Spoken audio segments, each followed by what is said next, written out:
like Thom Abraham. You want me on that wall. You need me on that wall. Testosterone high today. Yeah, Tom's a man, he's got the plan, he's really got it made. What a wife he's got, she's smoking hot, check out the junkyard babe. When everything is said and done, no one can beat his show. He's a high-tech redneck, Tony Soprano. If you love sports without the fluff, he's got the master plan. Cause nobody does it like Thom Abraham, yeah. I guess I'm on here. Am I on? Can somebody respond? And good morning, everyone, and welcome to a Top 10 Tuesday edition of the Thom Abraham Show. Glad that you are all with me today. And, you know, today we have got some gambling stories on our minds in wake of the Calvin Ridley catching a one-year suspension for betting on the NFL while he was on the non-football reserve list. Yes, I did decide to grow my goatee back. Yes, I know those of you that are watching, since yesterday I decided to grow my goatee back. So, yeah, that's what you're seeing on the screen there. It's amazing. It's amazing technology. Phone lines are open. Feel free to jump in. 256-5764-977. You can also text the show at 732-9TA-SHOW. At 732-982-7469. It's a great way to communicate with us. My Twitter feed personally is at Thom Abraham Show. The station's feed is at 97.7 ESPN. We are on the Twitch and the Facebook at 97.7 ESPN. You can watch the show there. If you're watching the show, you would note that I am rocking a goatee today. All right? I'm rocking a little bit of a goat today. I might shave in between segments. You don't know. But I got a little goatee going right now. Get the app, will you? Where you can find links to Zone 2. I know it's a little bit of an inside joke, which I will explain in a moment. You can get the link to Zone 2, 3, and 4 as well, which is all our alternate streaming channels for more great programming. And coming up in a few minutes, Brent Sobolewski will join us from the Bleacher Report. He is in on the Ridley story, plus reaction to the just completed NFL Combine. And what does this do to the upcoming draft?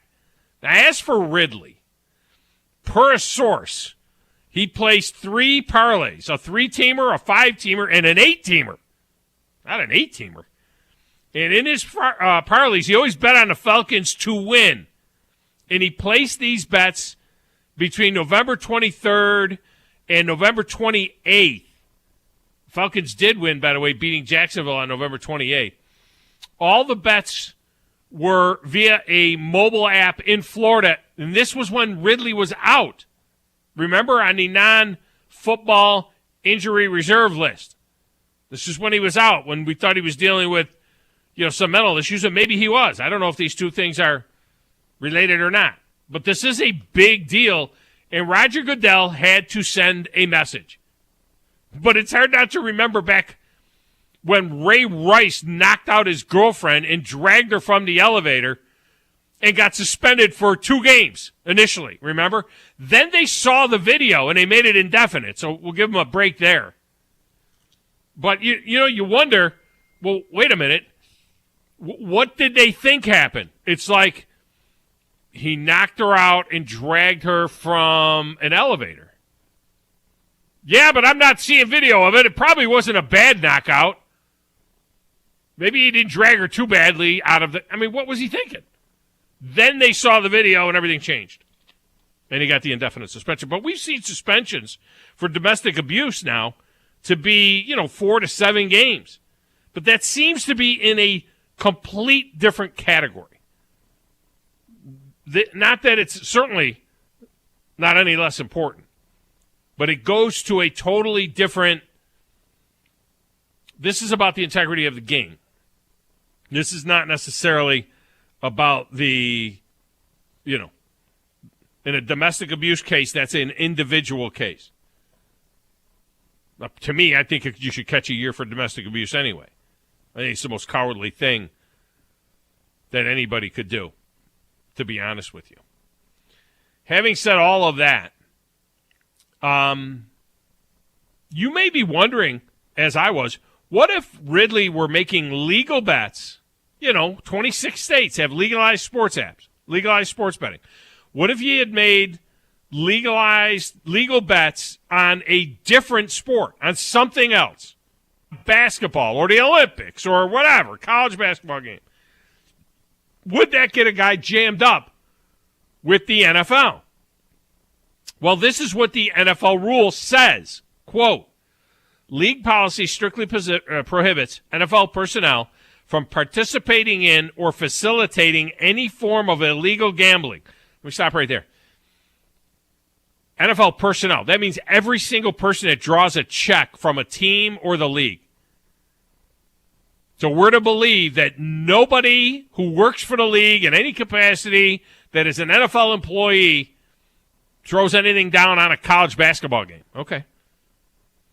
In addition, NFL personnel are prohibited from engaging in any of the following gambling-related activities, regardless of whether such activities are legal. Regardless of whether such activities are legal. So in other words, it covers, like this was a legal sports app that Ridley was using in Florida.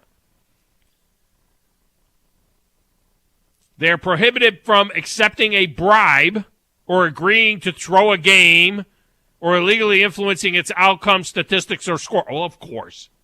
Of course. Did you know, though, that you get jammed in the NFL if you fail to promptly report a bribe offer or an attempt to throw or fix a game to illegally influence its outcome, statistics, or score? So, in other words, Johnny Blue comes up to you and says, hey, come on, man. Let's throw a little cake. What do you say we... No. You need to report that immediately. You can't even say to the guy, look, man, shut up. You get in trouble. No, you are jammed immediately unless you report it immediately. Here is the money shot. NFL personnel, team and league, are prohibited from betting on any NFL game or practice. Who would bet on practice? Or any other professional, NBA, MLB, NHL, PGA, U.S. Tennis Association. Don't even mention MLS. Who the hell's betting on a soccer game? They don't even have it on the list. They got tennis and golf on the list. They don't have MLS on the list. College, example, NCAA basketball, including the tournament, or Olympic sport. So if you live in Tennessee, let's say, and you play for the Tennessee Titans, and they have legalized sports betting in Tennessee, you can't place a bet on the race, a NASCAR race. You can't place a bet on an NBA game. You can't bet on anything. Anything. And by the way, this same rule is in place for college kids. College kids, per the NCAA, are not allowed to bet on anything. A college kid cannot bet on a tennis match, even if it's legal in his state. Can't bet on a PGA Tour outcome. Can't bet on anything. And by the way, all the way back in 1991 when I became a college football coach, I had to sign a document. It was in my contract. You sign a document that says that you will not bet on sports, or on college sports. At that time, it said college sports. You would not bet on college sports. And I used to do pretty good, man. I used to do all right on New Year's Day and things like that. But for the next 6 years after I signed, or 11 years after I signed that thing, I never placed a bet on any college bowl game or anything. I was coaching at a little small school, small-time college school, but I didn't bet on Alabama, Notre Dame, anybody, because I signed a paper that said, because it was a rule. Now, here's the craziest part of all of this. Follow the math. Follow the math. Because I spent time doing the math. Follow the math. This is why I forgot to shave and I grew a goatee this fast. Wait a minute. Let me see if my goatee's still there. Look at that, Grizz. I got to go. That is freaking hilarious. Okay. Follow the math. Ridley was scheduled to make $11 million this season. That's what he would get this year in the 5th year of his contract, his rookie contract. $11 million. He bet a total. Grizz is now in San Francisco. Grizz joining us from. He doesn't even have a green screen. How does his look so good? That looked good, Grizz. You don't even have a green screen. Man, that's cool. Anyway, we're just playing with our toys. Follow the math. He was scheduled to make $11 million this season. He bet a total of $1,500 on 3 parlays. $500 each on each of the 3 parlays. $500 each. So for a guy making, let's say, $50,000 a year, and that's more than what some of you make too. But let's just say a guy making $50,000 a year. The $1,500 that Ridley bet for a guy making $50,000 a year amounts to $6.81. Basically, in average guy terms, in just average dude terms, he risked his livelihood for 3 $2 parlays. $2 parlays. For Grizz, $1.50. It would be Grizz betting $1.50 on a parlay. And the guy risked his whole career. I don't know what's going to happen to him after this year. They'll get signed. But I don't know what's going to happen to him. And by the way, the Falcons will maintain the ability. Like the Falcons, let's say they want to pick up his 5th year. If they do that, they get to keep him after this year for that one. It's 5 years of service. This year does not count. So the Falcons still, it's not like when Calvin Ridley is 27 years old and he's good to go and cleared by the league, if the league clears him after a year, which they probably would. He cooperated and whatnot. It's not like the Falcons lose their rights to him and he can just go and he's a free agent. They wouldn't lose their rights. Coming up later on in 11, the voice of Alabama basketball, Chris Stewart, will join us. Literally on his way to the airport in Tuscaloosa when we talk to him to head to Tampa for the SEC tournament, which should always be in Nashville. Let's take a look back at what we thought was going to happen in the SEC this season versus where we are now. We'll get to that in a moment. In the little glass booth, playing the platters that matter in the stacks of wax, manning the phones, going to the beach, going to San Francisco. By the way, those backgrounds are all better than the one he's got right now. It's Coach Chris.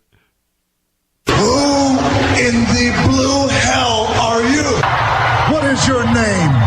It doesn't matter what your name is.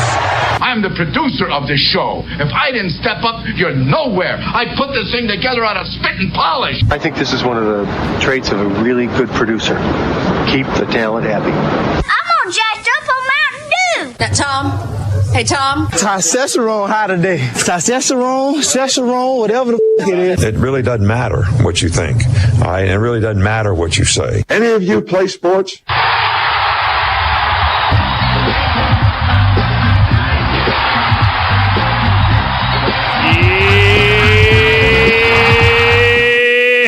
Hey, Chris. How you doing, my man?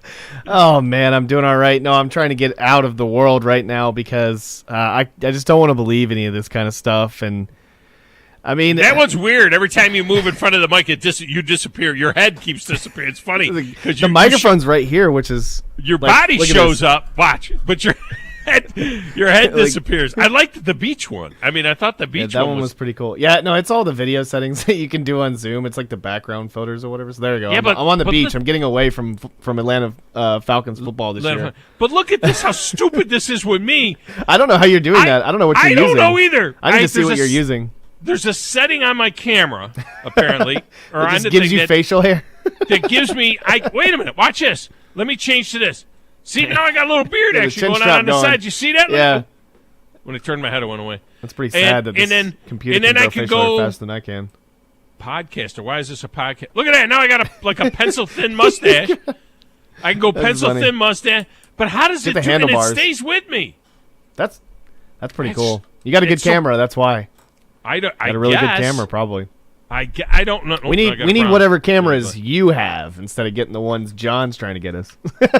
Well, we don't know. Who knows how? Oh, wait a minute! Look at this. Yeah. I changed the color of my lips.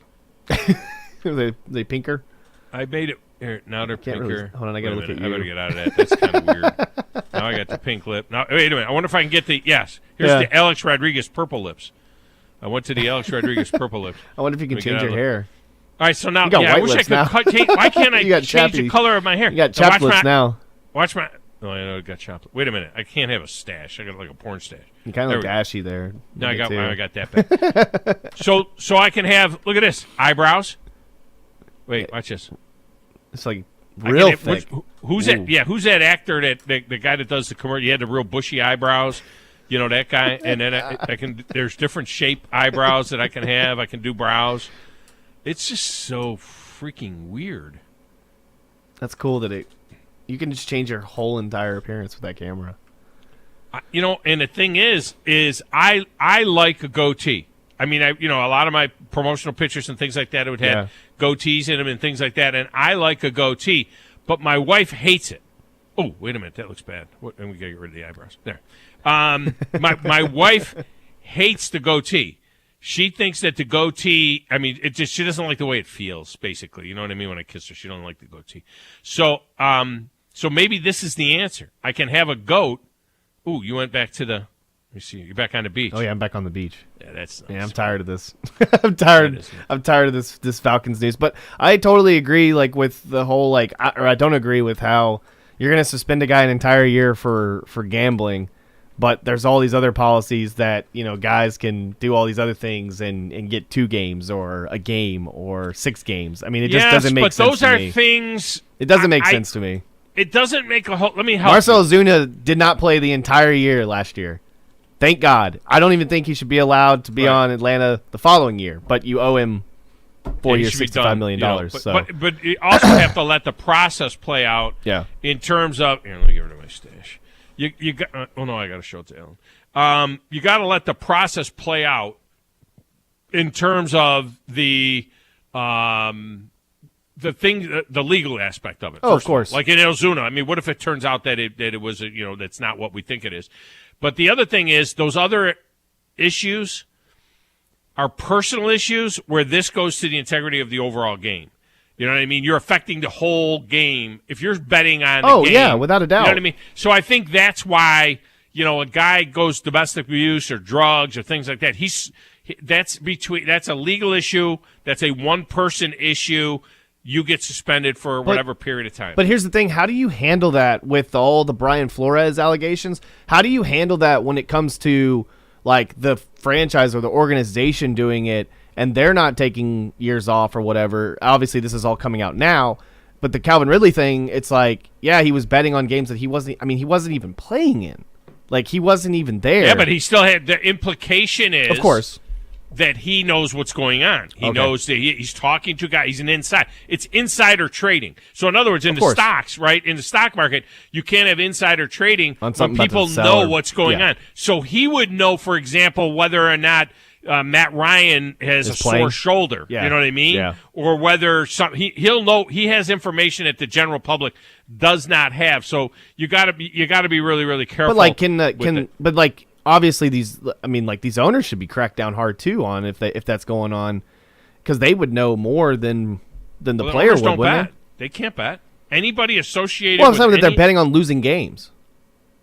Oh, now I understand what the hell you were talking about. That's what I'm saying. With all what are you talking about? That's what I'm saying. Yes, if it comes out, that Stephen Ross of the Miami Dolphins, correct. If it comes out that he was literally trying to tank games, to improve his thing, he will be sanctioned strongly. I mean, he will be hammered if it comes out that's the case. And that's no doubt about it. And that's what I agree with you when you said you signed a contract when you were in college. I mean, doesn't it say in the CBA that they can't do any of this as well? So it's just I totally agree on, you signed something. It's something in the rules of the NFL, and yet you still broke. You've been in an NFL locker room, right, or around an NFL locker room. There are signs everywhere. Yeah. Everywhere there are signs. Not only do you sign a document that says that you won't do that, Not only do they have people that come in and talk to you in camp and tell you what you can and can't do, not only betting but other things. Not only all of that, it is you are bombarded with it. There's no doubt that Calvin Ridley knew better. Now, Calvin Ridley, he was tweeting like crazy yesterday after this came out, which was asinine. I'm like, what absolutely the hell? Shut up. But he was tweeting, and he said, I don't have a gambling problem. And he doesn't. I don't think he necessarily has a gambling problem. He has a reading problem. He has a stupid problem.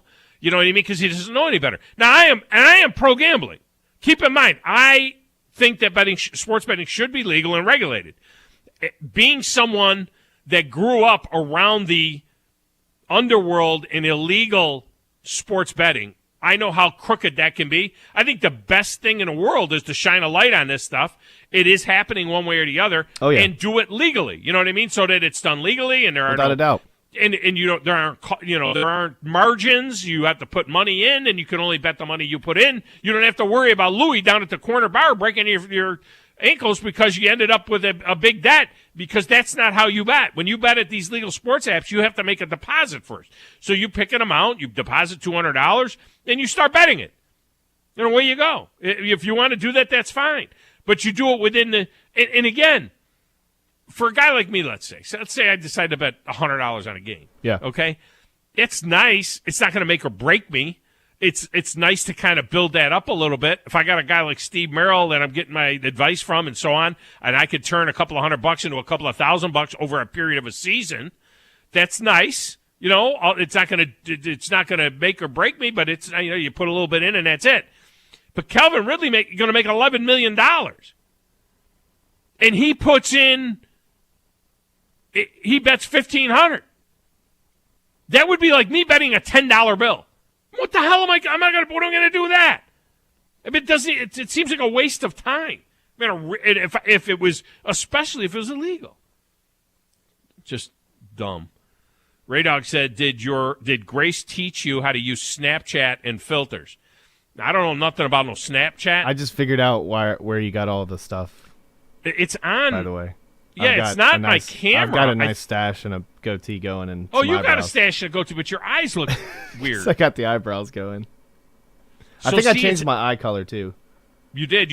Oh, yeah, you look weird. No, you look all weird. You look like a fake. Oh, you did your lips and everything. Yeah, you look strange. So it's a Zoom thing. This is fun.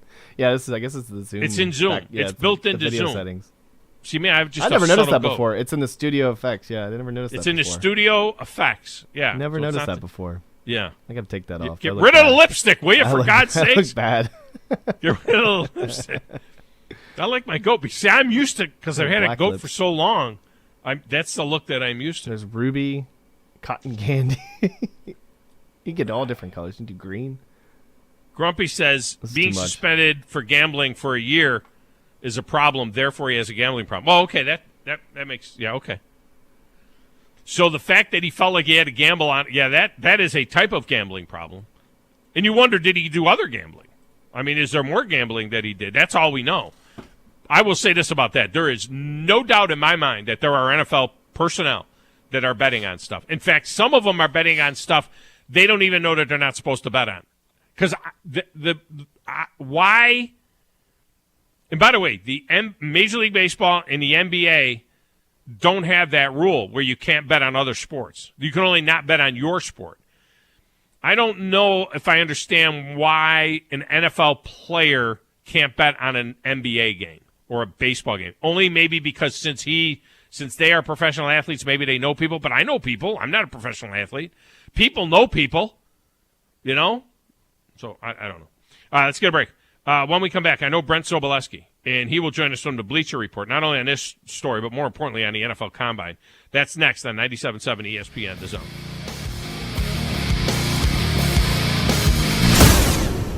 March means basketball, and nothing goes better with basketball than a little badness from Bad Daddy's Burgers. Pair one with one of their signature cocktails or assortment of local craft brews. Bad Daddy's is the place for chef-inspired burgers, giant chopped salads, and craft beer. Enjoy the madness with some badness at Bad Daddy's Burger Bar, 2317 Memorial Parkway. Check out our menu and even order online at BadDaddy'sBurgerBar.com. Ann Adams with Berkshire Hathaway Rise Real Estate is the one name to know if you're buying or selling real estate. With years of local experience, Ann Adams offers buyers in-depth knowledge of the local housing market and will narrow available properties down to those you'll be interested in so you can save time when shopping for your new home. If you're ready to sell, Ann offers a seamless process using accurate pricing and expert negotiation skills to make sure you get a fair price for your home. Call Ann Adams today at 256-337-2625 or log on bhhsriserealestate.com. Hey, this is Justin with the Furniture Factory Bar and Grill. We'd like to invite you to North Alabama's premier patio bar and grill, where at the factory, we have something going on each and every night. Monday night, steak night. Tuesday night, karaoke. Wednesday night, the Jeep community comes out for Jeep Jam. Thursday, it's bike night, the biggest in the valley. Friday and Saturday, live concerts on our 4,000 square foot patio, along with drink specials and a beautiful staff. What are you waiting on? We will see you at the Furniture Factory Bar and Grill. Thom Abraham here from my friend Brian Hamaker and his team at North Alabama Mortgage. Look, buying a home is the biggest purchase you will make in your life, and it can be a bit intimidating, so you want people that can help walk you through the mortgage process and get you the best deal possible. That's what North Alabama Mortgage does, and they do it in Alabama, Tennessee, and Florida, from first-time purchases to refis, conventional, VA, FHA, and USDA loans. They have the solution at North Alabama Mortgage. Visit NorthAlabamaMortgage.com to learn more. That's NorthAlabamaMortgage.com. When we say local, we mean local, not Birmingham. Loser. We are the only sports talk station in Huntsville. It's all right here. 97.7 ESPN, The Zone. You've got a magical glow.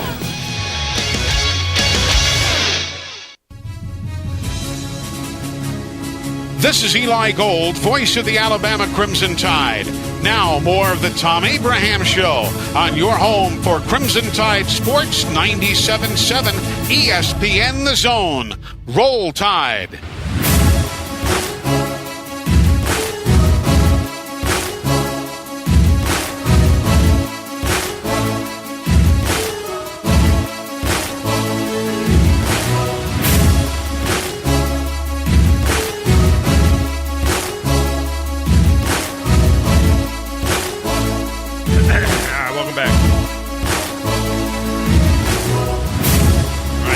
Fake goatee, because I told you about it.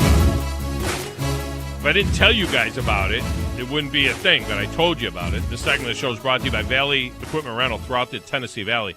There's Valley Equipment Rental, and their new location, their second location, which is up on North Memorial Parkway, north of Winchester Road, you'll see all the activity going on there. It's not quite, open yet. They're testing some stuff and doing some things, but it's there. And I'll have all kinds of large equipment there for the contractors that we're talking about excavators, dozers, all that kind of stuff. It's really good. He has Northern Lights now going on behind him. It's distracting me, Chad. All right, you got to go back to the regular. I got rid of my goatee. You got to get rid of your thing because it's distracting me now. We just have to look. It is what it is. We have to be who we are. All right, joining us now is this is very profound by me, from the Bleacher Report. He's been poring over all the data and spent a lot of time watching the Underwear Olympics at the Combine. He's Brent Sobolewski, and he's on the Neighbors Wealth Management Hotline. Sobol, welcome in. How are you? I'm reeling at the moment based on the Aaron Rodgers news. And for anyone that hasn't heard yet, he has re-signed with the Green Bay Packers to the most lucrative deal in NFL history. 4 years, $200 million, with over $150 million guaranteed. With $150 million guaranteed, and by the way, I never thought he was leaving the Packers, and I am ecstatic that he is not leaving the Packers. I think this is fantastic that he is staying with the Packers and that he will finish his career ostensibly with the Packers. But basically, it's a 3-year deal, right? I mean, it's 3 years, $50 million a year for 3 years, and he was the MVP again, so he's playing great football. But you got to figure. Is he playing this kind of football at 41? And what does it do cap-wise with the new cap number of whatever it came out to be, $203 million? Do they have room to have any players around them? Well, we don't have the breakdown yet, but what we do know is based on the way it's structured and what's been reported, it will lower that initial cap number. So it will be smaller this year and then escalate over the next 2 years, which will provide some relief for the Green Bay Packers. Obviously, need that type of maneuvering since they were in the red for the 2022 salary cap with the new league year approaching, and they have to make room for Devontae Adams potentially franchised, maybe Robert Tonyan, maybe Devondre Campbell coming back. So it does provide them with some relief. How much, I don't know yet, but to the point where it can potentially give them a little bit of wiggle room. Well, and they also have the additional $20-something million worth of cap room, right? I mean, the teams, how do you think the teams have a really good idea on where it was going to go, cap-wise? Yes, this was the number that came out as of today officially at $208.2 million has been the projected number for about 6 months now, or at least the expected number.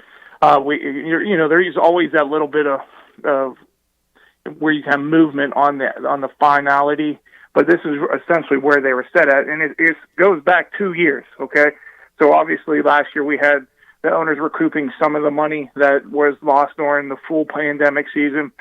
And that dropped. But the year before that, the salary cap number was at $198 million. So what we saw leading up to that point, the previous 5, 6, 7 years, was about a $10 million increase. So if you exclude the pandemic year, it increased by $10 million. Yeah, Brent Sobolewski with us here talking some NFL football. We'll get to the Combine in a moment. Of course, the other big news yesterday was that of Calvin Ridley's 1-year suspension. And immediately a lot of people went to the Ray Rice suspension or other suspensions where guys get clipped for 5, 6 games for domestic violence and so on. I understand the difference. I would make those a year as well, to be honest with you. But I understand what the difference may be. One is something that's affecting one person and one that could potentially affect the integrity of the entire league. But it feels like when you look at the rules in the NFL, and I didn't even know this, even in states where you have legalized sports gambling, they can't gamble on any sport, just in the NFL. Baseball, basketball, they don't have this rule. But a football player can't bet on an NBA game. You know what I mean? They can't do anything like that. Do you think this is a tip of the iceberg? Do you think we'll see more of these kind of cases coming up, or is this the one that's going to stop everybody in their tracks? Well, I don't think it'll stop it, but I think players will be smarter about how they go about it.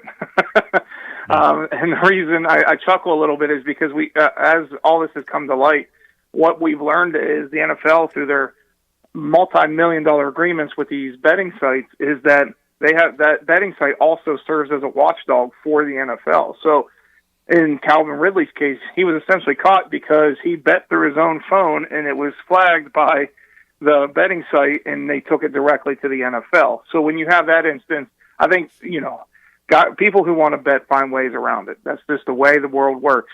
But if you want to see more guys fall under the purview of what we've seen with Calvin Ridley, I don't expect that to happen. This is essentially the one warning the NFL is giving around the league, and you need to either find ways around it, or you're going to be suspended for a significant amount of time.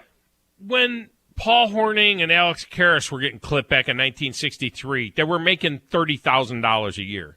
And in 1963, I understand that that's a lot of money, but still that's nothing compared to what these guys are standing to make now. And Calvin Ridley was standing to make $11 million this upcoming year. I did the math, Sobo. It was $1,500 that he bet, 3 $500 parlays, right? $1,500 to a guy making $11 million is $6.81 to a guy that makes $50,000 a year. He made 3 $2 parlay bets. What the hell are you doing? You're risking your career for a $2 bet? I mean, it makes no sense. Well, the thing is, the NFL has really educated the players on this stuff. And I don't want to get into anything with Calvin Ridley because of his circumstances. I applauded him last year for stepping away from the game to work on his mental health. So what type of frame of mind was he in when he made these types of decisions? And we have to ask ourselves that, though we don't know the answers and we don't want to assume anything.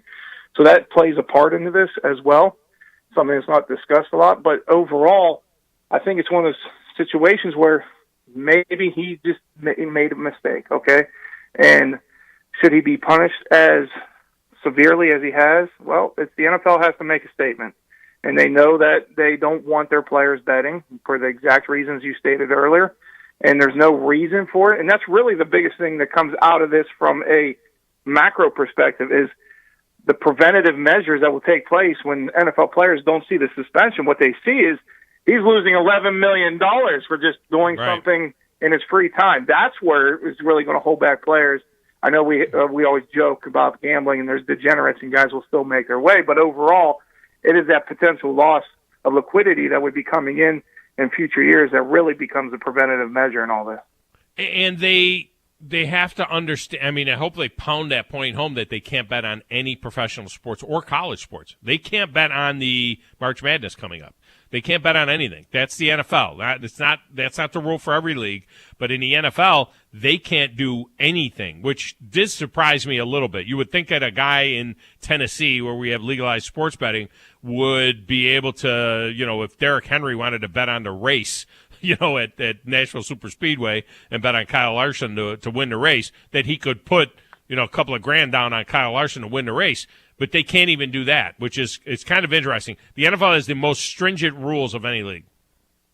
Well, it's not surprising. I mean, look how long it took the NFL just to get into the gaming business and betting business altogether, and they were very apprehensive of doing so until they saw, obviously, all the zeros that were going to roll into their coffers, but that was never in favor of the players. That was always in favor of the owners in the league. So it's not surprising that anyone that they're trying to be so stringent in this case, because it was the league that was also the most hard-headed about taking it on in the first place. I feel like he hurt his case regarding the mental health issue because there's a lot of people that are just adding 1 + 1 and getting 3 here, that are saying that this was never mental health, this was Michael Jordan, this was never to go play baseball, it was a suspension. People are going to now doubt whether or not did he really have mental health issues, or was he having a gambling issue and the league kept him out until it happened. And it'll be very interesting whenever that time comes to see if these two things are related. Was he gambling because of the mental health issue? Was there even a mental health issue? And that's unfortunate. It is. And one thing I've known going through stuff in my life personally with family members as well, when you have certain issues, and I'm not trying to speak for Calvin Ridley, and I don't know exactly his situation, but I do know how self-destructive certain illnesses can be from a mental health perspective, and how you make those wrong decisions, and there are cries for help along the way. And I'm not saying that's necessarily the case here, but at the same time, I don't want to feed into conspiracy theories. So I just want to acknowledge that this is a young man that knew he had a problem, whatever it was, stepped away from a game where he was making millions upon millions of dollars, was setting himself to come back, that there was plenty of discussion at the Combine. I'll tell you this for a fact, that about teams looking to potentially trade for him, but then all this comes to the forefront. The Falcons were very upfront about it with teams around the league, and I just want to make sure, this is much like Josh Gordon, albeit different circumstances, but I want to see the young man succeed. I want to see him back in the league, and I want to see him getting on the straight and narrow, or just getting on the right path for his life. Well, speaking of the Combine, Brent Sobolewski with us here. You and the team at Bleacher Report have been pouring over all of this stuff and have come up with a new post-Combine mock draft. I'll get to that in a moment. But for you, for Brent Sobolewski, not the team, but for you, biggest surprise, a guy that made himself a lot of money, really climbed up the list, and then maybe something disappointing that might be a red flag. Give me the extremes on both sides.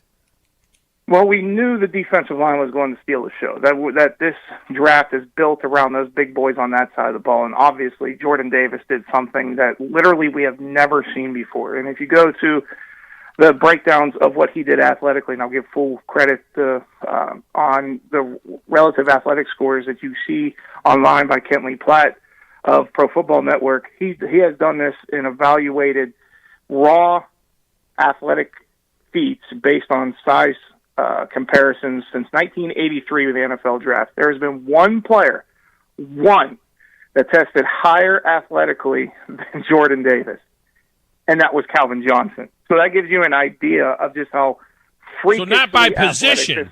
You're just talking about overall, like the greatest athlete outside of Calvin Johnson. Yes, wow. Correct. Lamar Based on Jackson. height, weight, body composition. Holy macros. I mean, and this isn't some random guy. This isn't Mike Mamula. You know what I mean? This is a guy that was already a great player that we knew from a film standpoint. This dude is a beast and can play and all of those things. So when you get that combination, holy mackerel! Yeah. This was not something that came out of the blue. And one of the conversations I had with our scouting department just yesterday, because he was so amazing, because he was so good, because he did something in a sense we have never seen for a man his size, there were two other defensive tackles that were almost as good that any other year we would be just showering them with praise and they would be leading storylines. And that was Travis Jones from the University of Connecticut, again, a 326-pounder that if you want to find a comp for things he did athletically, you're going to be looking for quite some time because it was awesome to behold. And the other was Jordan Davis's own teammate, Devontae Wyatt, and the way he looked in all the drills, smooth, fluid. I mean, these big men in this year's class is truly special. And it's not just the defensive tackles I mentioned, the defensive ends, and it's going to be a group that defines the entirety of the 22 NFL draft. Now, on the flip side, there were certain guys that never run quite as well, that didn't look as comfortable. I thought Kyle Hamilton, posting a 4.59, considering his range when you watch Notre Dame, was just kind of caught me off guard to a degree. Now, once he got to on-field position drills, he actually moved very well and kind of put that, quelled those concerns. But it was just a number that surprised me. Another Notre Dame player, Kyron Williams, a running back that we like a lot. We have in the third round, one of the best, arguably the best third down running back in this class, running high 4.7s was startling, to be quite frank with you. Yeah. So I look at some of these guys, and we know this is literally, the research has shown us, this is the fastest NFL Combine class that's ever come through Indianapolis. And so there's certain guys that were kind of, whoa, you're taken aback a little bit, but it's all relative, right? It's relative to the fact every other guy's testing faster. And I'll give you a great example. Arkansas's Treylon Burks. Most people have him as a first-round wide receiver, one of the top 5 elite targets. At the same time, he was entering this conversation as a potential to make his argument, at least as the number 1 wide receiver. And he put together an average workout. Now, nothing that would, scare you away, but comparative to everyone else, it kind of gave you pause a little bit. Will that knock him out of the first round? Absolutely not, but it's just something to digest in the evaluation. I heard rumors that the track was fast. Was it different than what they normally run on? Was there a little bit of a different surface? Because I had heard something about that this track was turning out some faster numbers, and part of it had to do with the composition of where they were running it. Well, no, the biggest difference was time. Okay, so if you remember, the major changes with the NFL Combine this year is converting what we would have as day workouts into the evening. Now, obviously, cornerbacks and safeties worked out through Sunday afternoon because of it being the end of the weekend. But when you had guys through Thursday, Friday, Saturday, the differentiations essentially were they had all day to recover, and some of them would even do bench press. I mean, the vast majority of players or prospects in Indianapolis would bench press altogether just to make sure it didn't affect how they ran and how they moved. And I know that sounds silly, but I sat down with certain trainers, and they talked about how that can really affect their just the way their body rests and how it recovers for that evening workout. So looking at it, having essentially all day to prepare, to be completely flexible, loose, and ready for that moment really helped these young men in this situation. And maybe that's why when it came to cornerback and safety, like Kyle Hamilton, we didn't see quite the same thing, because the one thing people don't realize about the NFL Combine, if you're not there, it's a gauntlet for these young men. You come in, you fly in, you get sent to the hospital, you're there 10, 12, 13 hours, you're being pulled every which way for NFL interviews, you're being woken up first thing in the morning, you're probably not getting a full night's sleep, you're being mentally taxed along the way. And then before it was like, okay, now it's Saturday morning, now it's time to go run and do all your workout. And that was intentional, to see how teams wanted to see how you would react, how mentally tough you were. But now, because the NFL wants to capitalize on the primetime event status, they're getting more capability of rest and relax for those situations. All right, let me get a couple of more quick ones in here just to get your reaction. Jordan Davis, we talked about that. Many people consider Aaron Donald the best player in the NFL right now. I mean, he's a game wrecker, right? Okay, so we accept the fact that here's a guy that lines up inside and outside, mostly inside, and is a game wrecker, best player in the NFL. If Jordan Davis did what he did on film and then did what he did in the combine, and is what you're saying here, this best athlete since Kelvin Johnson, in the history of the combine, how in the hell do your guys have him staying on the board until 17, going to the Chargers? I know that people need this, and they need a quarterback, they need a receiver, but I'm seeing 10 guys on that board that I would never take before I would take Jordan Davis. What do you think? Well, let's put it this way. One, we don't want to overreact. We know that the NFL Combine is only a part of the evaluation, right? This film is amazing. I get it. But there's still arguments against him, right? Because Georgia was so deep, because of his usage rate. You only had him on the field 30 to 40% of the time in most instances. He's still not fully developed as a pass rusher. I know he's working with Chuck Smith, and he's got the capabilities and explosivity to become that player, but he's not a true three-down defensive tackle yet. It can get there, and you're going to make that investment. And another great example from this class to test it out of his mind that a lot of people are now pushing all the way up boards. We won't do that. We don't adjust that same way. We believe in our evaluations. We believe in the just confirmation of what you see on film through their workouts. But I will point out Travon Walker is a great example. Another Georgia defender who was just outstanding through the entire workout process. Why do we have him still generally ranked in the second round, albeit we did move him up in the mock draft? Because it's that NBA potential, right, Tom? You know what I'm talking about? You get those guys, they're coming out of high school, they're just soaring with so much upside, but there's no refinement. And that's what we're looking at. So a guy like Travon Walker, who similarly to Davis, doesn't have an every down pass rush plan. He doesn't have those capabilities yet. And so you take that all within the overall evaluation and why you don't push him all the way up boards based purely on what he did in Indianapolis. Yeah, keeping in mind that NFL rosters are much smaller than college, too, so these guys got to be able to play 7. Well, let me give me a quick example, because I tweeted this today. Brandon Beane, the general manager of the Buffalo Bills, said it today. Their board was done before they even came to the Combine. All they're looking for is confirmation of whether the player that they evaluated on film is essentially the guy they see working out. And if it's different, then they'll go back. Otherwise, NFL team boards aren't drastically changed based on what we see in Indianapolis. A lot of people went back and forth on the two Ohio State receivers, Garrett Wilson and Chris Olave. And for a long time, Garrett Wilson was considered to be, maybe he's the best receiver on that team. Maybe it's not Garrett Wilson. And, of course, Jameson Williams was there as well, and he blossomed at Alabama. Again, in your mock, you've got Chris Olave, the first wide receiver off the board to the Atlanta Falcons, who apparently now need a receiver. And Garrett Wilson all the way at the bottom as the fifth receiver coming off the board. Your take on Garrett Wilson versus Chris Olave and then the guys in the middle?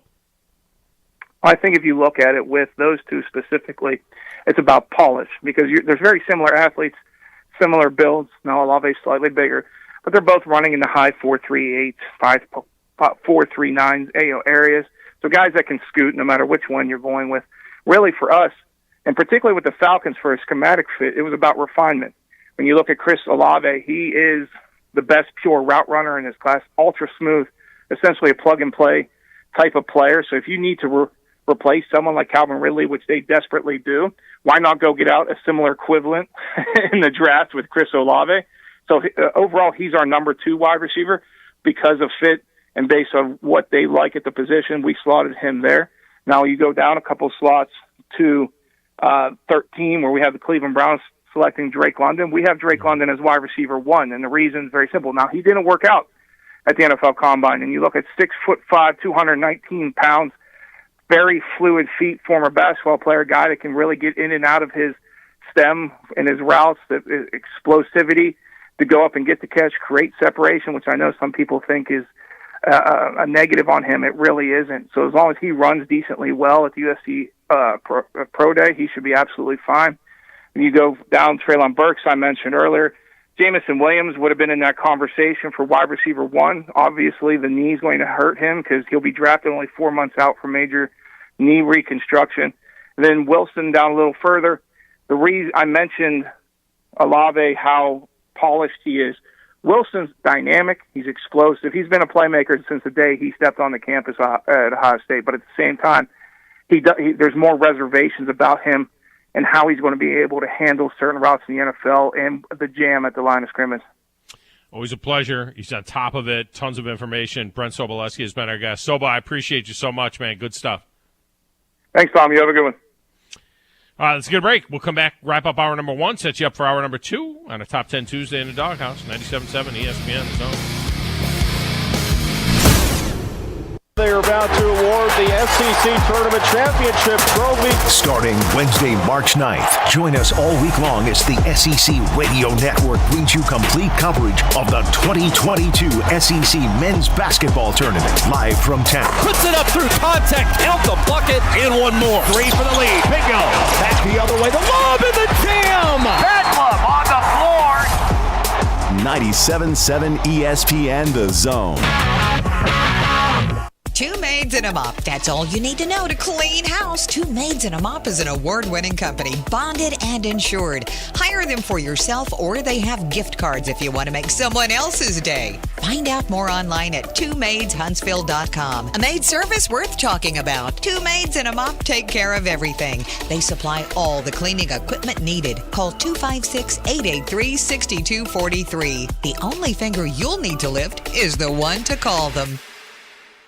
Thom Abraham here for my friend Ross Roberts and his team at Valley Equipment Rental. Coming in April, Valley will have a second location opening up on the North Parkway between Winchester Road and Bob Wade. They'll be offering bigger contractor-only type equipment, including 10K reach forklifts, 300 series track hose, and larger rollers and dozers, along with other equipment. Valley Equipment's 2 locations will better serve the region and allow them to grow their fleet. Valley Equipment Rental, locally owned for 10 years, where they put more care in every rental. TOC Sports has been there for you. Now, you're probably asking yourself, what does that mean? It means for more than 20 years, Alabama's largest orthopedic group has been there providing coverage and care to more schools and student athletes in the Tennessee Valley than any other group. It means whether you are the star football player, the all-region volleyball ace, or someone who hurt their knee in a weekend pickup basketball game, TOC Sports physicians are proud to have the opportunity to care for all your orthopedic needs. It means for parents, coaches, athletes, desk jockeys, or even weekend warriors, TOC Sports physicians continue to meet and exceed the orthopedic and sports medicine needs of our community. But most importantly, during these challenging times,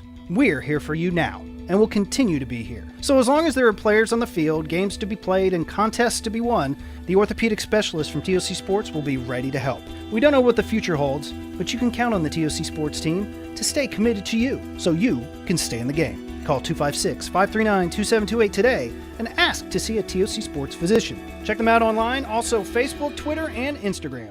I need tech that leaves my hands free during my work day and my workout. It's possible at Staples. I need tech for my home office that makes it easier to work from home. Also possible, because your local Staples store has the innovative tech and tools you need to take on the future of work, all at great prices. And right now, Apple AirPods Pro are only $199, a savings of $50. Explore what's new for the internet you need. Act now before this deal is gone. Internet 100 for the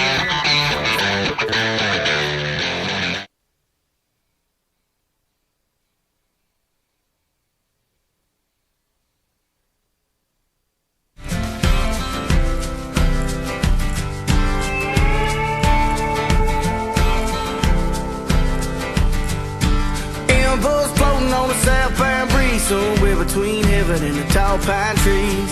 Hotline, I'm missing you.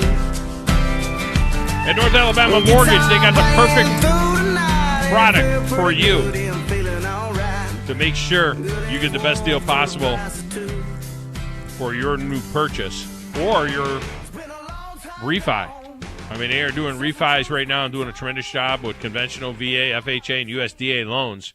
Purchases, refis, this is a great time to cash out for home renovation or college expense. Our kitchen is finally done. All we're waiting on now is the stools to come in, but the Junkyard Babe has taken and restocked the kitchen beautifully.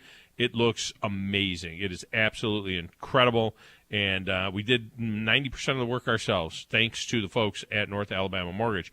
Go to NorthAlabamaMortgage.com to learn more. All right, coming up at the top of the hour, we'll have open lines for you to jump in for the first segment at 256-576-4977. The SEC postseason awards have been announced. I will share those with you. Auburn dominating those awards, but I'll let you know how all of that turned out at the top of the hour. Also, where were we in the preseason with the SEC, the preseason media poll, and how did it actually turn out? And some of the things that are on the line in the SEC tournament.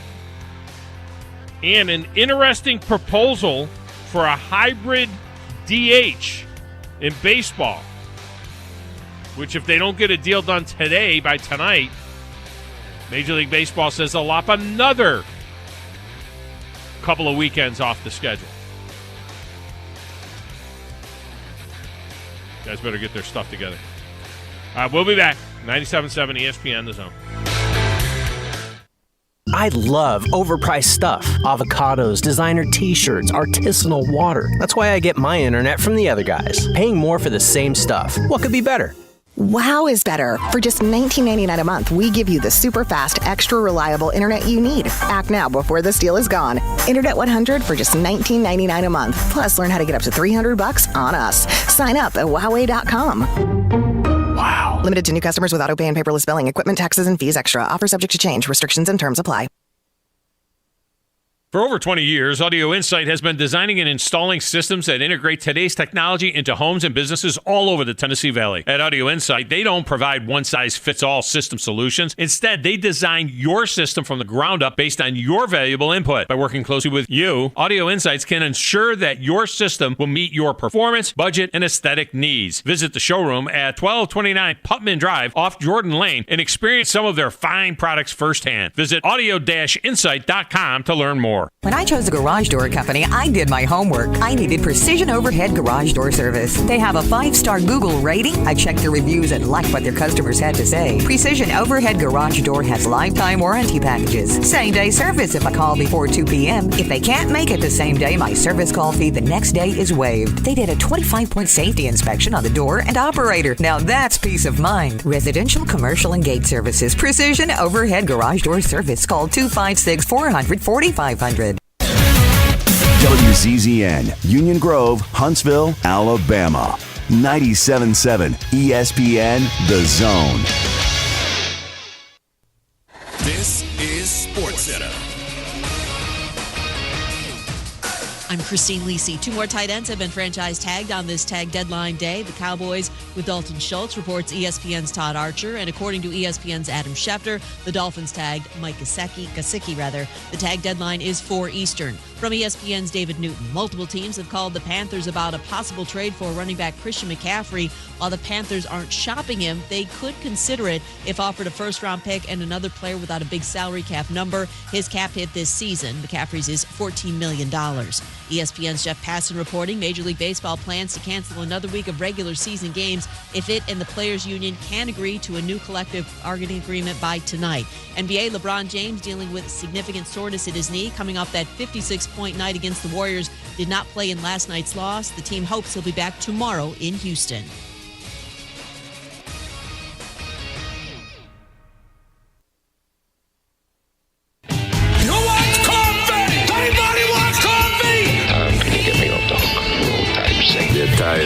Thom Abraham, weekdays from 10 till noon on 97.7 ESPN The Zone. All lines are open. Feel free to jump in 256-576-4977. You need to be more like a dog. Like what you guys are doing. You've got your fingertip on the pulse of your listeners. You guys know what they're talking about. Be a dog. God bless the show. You are the Messiah. We need more dogs. This is the best show on radio. The big dog, Thom Abraham, is here with you. Hey, I see you, dog. So settle in and get your bark on. That's my dog. Now live, here he is, the big dog, Thom Abraham. How you doing? How you doing? How you doing? How you doing? How you doing? How you doing? How you doing? Look, I don't speak Spanish. I don't know how to say this, so I'm going to choose my words very carefully. I think you're a psycho. Do you know who I am? mean, that guy sounds like Elle McPherson farting into Miles Davis' trumpet. I guess I'm on here. Am I on? Can somebody respond? Get off my lawn. I have to drag my Yankee ass out of here.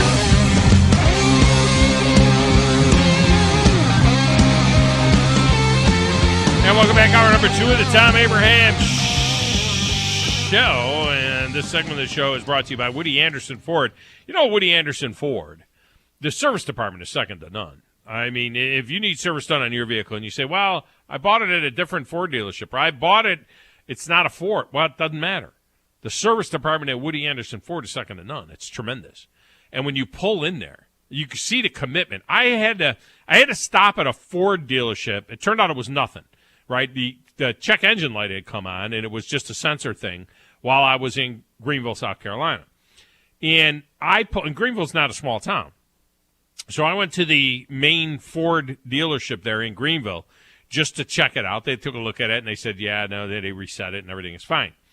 But when I pulled into their service lanes, I felt like it was at a Jiffy Lube or something. And nothing against Jiffy Lube, but I felt like I was at, there was nothing.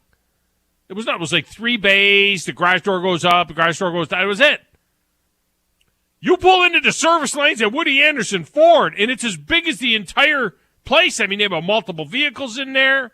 They take great pride in it. They're going to make sure that your vehicle gets repaired right. And don't forget the gold certified pre-owned vehicles at Woody Anderson Ford. And Woody Anderson of Madison, by the way. All right, phone lines are open for this entire segment of the radio show. We got Chris Stewart coming up later on in the hour, the voice of Alabama basketball. He's going to join us literally on his way to the airport in Tuscaloosa.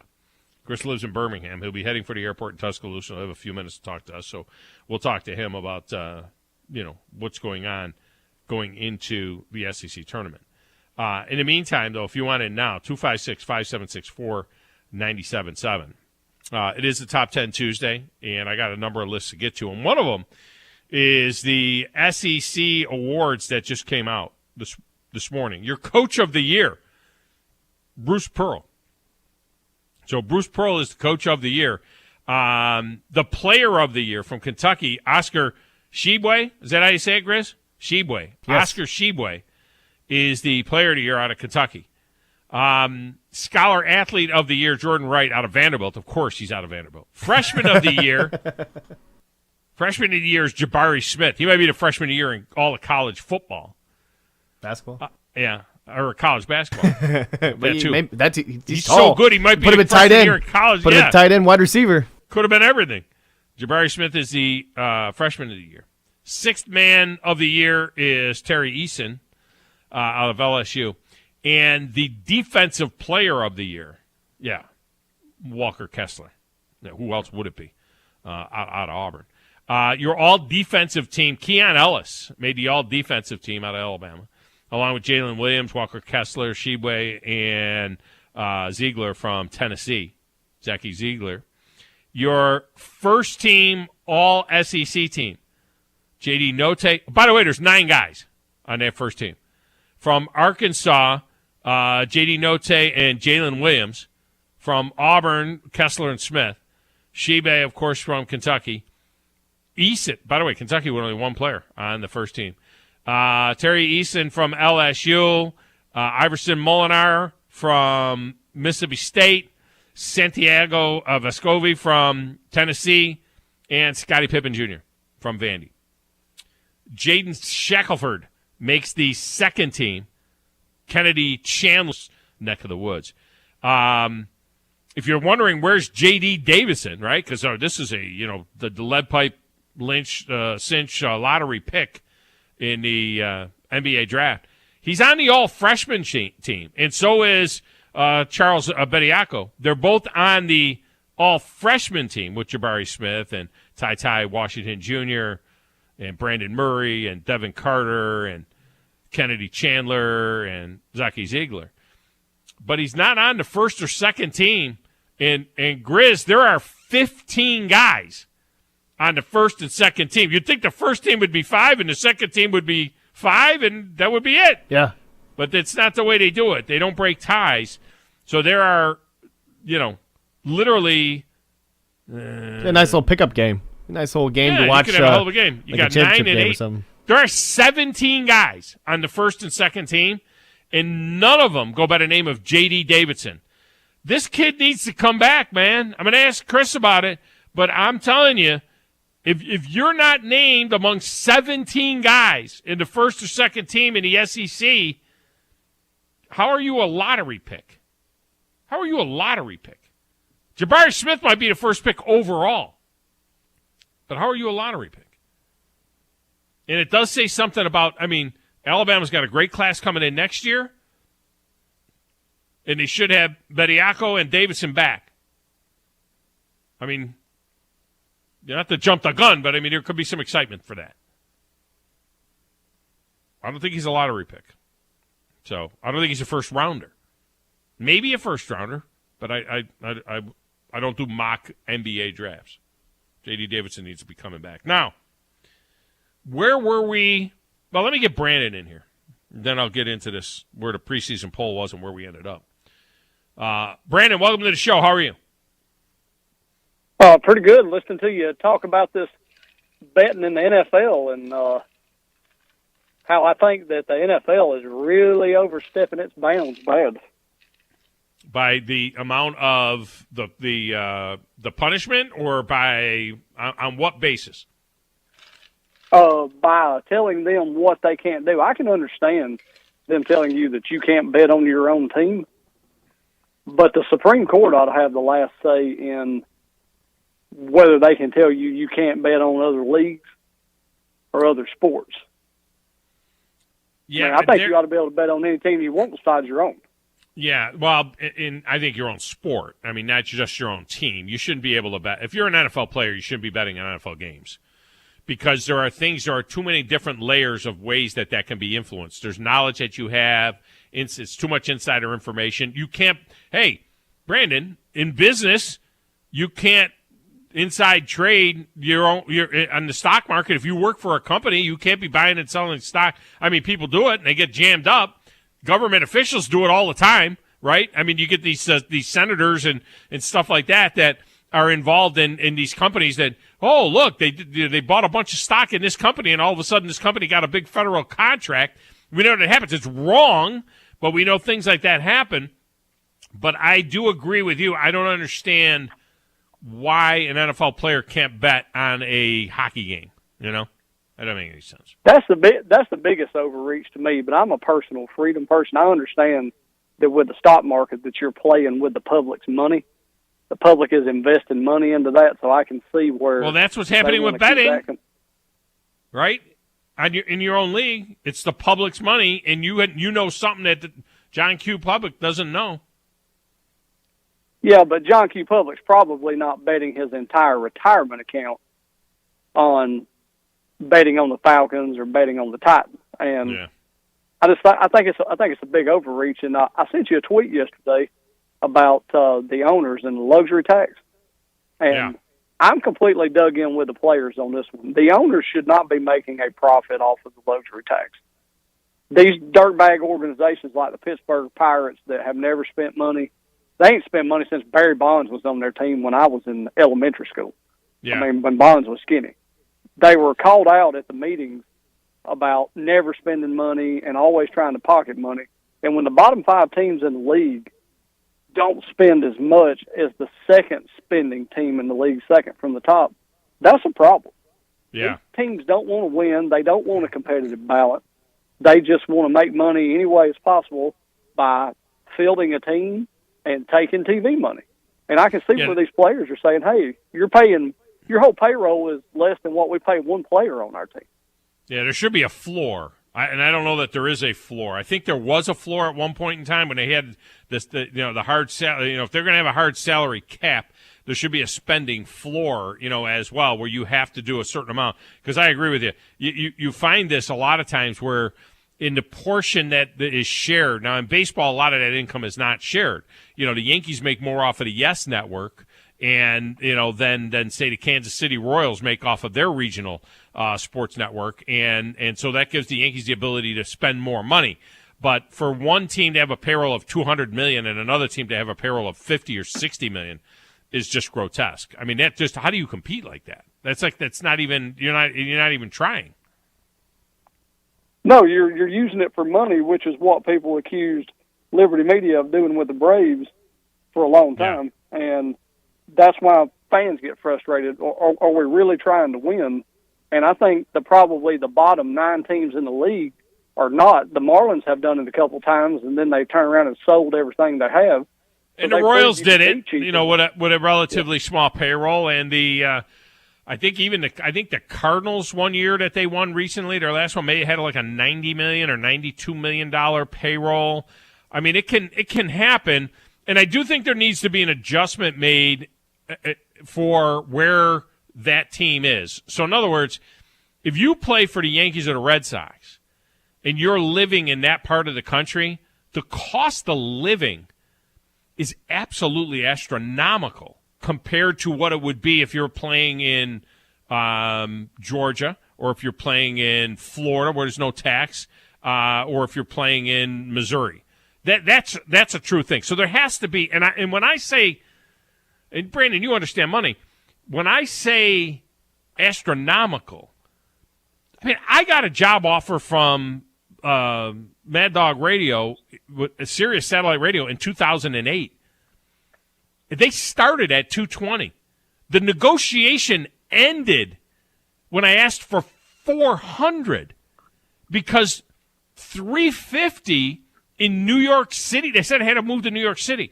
$350,000 in New York City was literally $120,000 in Nashville. I mean, we're talking about 3 times. My wife said, if we're going to New York City, you got to make at least $400,000 a year for it to be like making $150 in Tennessee. So I get that. You know what I mean? So it's different. A $200 million payroll in New York City is like a $100 million payroll in other parts of the country. And they should be adjusted properly. And I even think they ought to be required to spend so much of the luxury tax on the support staff. All the people working at the stadium, say 1.5–2% of that money ought to go to those people for doing all the work, especially in the really small markets. So I wouldn't be opposed to that. But Grizz's background screen, I couldn't help but laugh, y'all changing those around. Yeah. I don't know if he ought to do like the Swedish bikini team or the crying Jordan for his background, but that would be 2 other really good ones. The crying Jordan, you can never go wrong. I gotta see if I can even put it on there. I'll figure it out. Yeah, I don't know how that would work. He's just picking the ones that are like out of the stock pictures that they've got there on the Zoom thing. The question is, should he drop? What did you do? He put glasses on. That's in there. Where'd you find those, Grizz? Yeah, it's in the visual or video filters. Is it really? Yeah. Now that must be something. Do I have access to that too, or no? Yeah, you should. Yeah, it should be in the settings. Video. There you go. Looks like that's a crowd's cool. watching me. Oh, that's kind of cool. Yeah, you're like in a theater. Yeah, I'm gonna have to figure out if I can put I know I can put like a setup. I think I can add I can add an image. I'd have to find it.